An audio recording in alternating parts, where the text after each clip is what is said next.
Chairman Risch, thank you. I'm going to jump right into it. Mr. Gore, it's good to see you here today. Congratulations on your nomination. There's a lot of talk about India, certainly, as you will be, if confirmed, the next ambassador. I'm confident you will be the next ambassador in India. But you also carry another very important title and role, and that's the special envoy, the president, to both Central Asia and South Asia. I just want to bring Central Asia back into the forefront here in this Foreign Relations Committee. I don't think it gets enough attention and talk, and while we have this moment, I want to jump into the Central Asia, some of the questions there. We spoke the other day about how U.S. adversaries are really undermining the increased U.S. engagement we're seeing today in Central Asia. And clearly, that breakthrough peace agreement that President Trump led between Azerbaijan and Armenia is one of these moments. It's been underreported, in my opinion, underappreciated, but significant geopolitically and ramifications will have for Central Asia.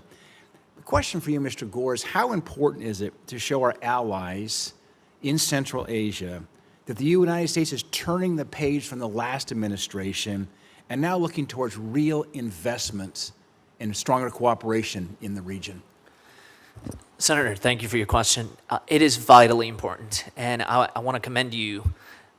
You have been one of the few individuals who actually have visited the area. From my understanding, there's not been a Senate delegation of close to a decade there.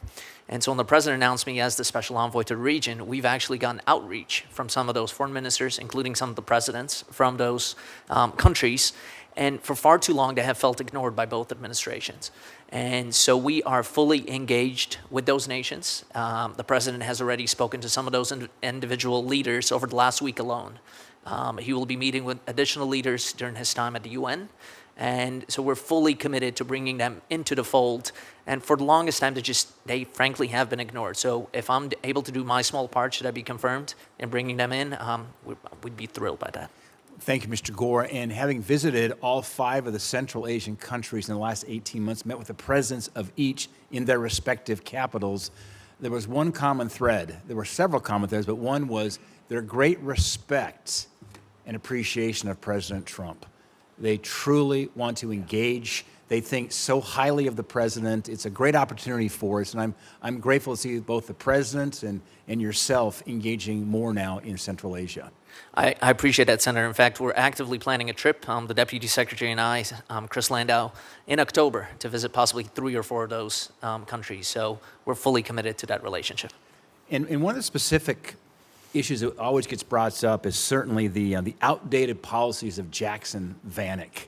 That was, a Soviet-era type policy that really serves no purpose today as we move forward.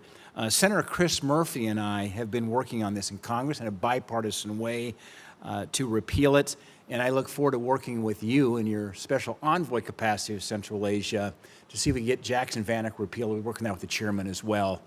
That's going to be one of the top topics. It shows a lot of respect, I think, for Central Asia and the fact they've moved on from the Soviet era of the past. You're 100% right, and Secretary Rubio has spoken of his willingness and his desire to repeal that, and we will work towards that. All right, just to wrap up, I want Mr. Walker, it's good to see you here today. Thank you for your willingness to serve as ambassador to the Bahamas. I'll cut right to the chase. As you know, as ambassador, you're going to be working to strengthen this relationship with the Bahamas and with our government. Can you work to build an even stronger law enforcement and counter-narcotic relationship between the United States and the Bahamas and work to stem the tide of this poison that's entering our country?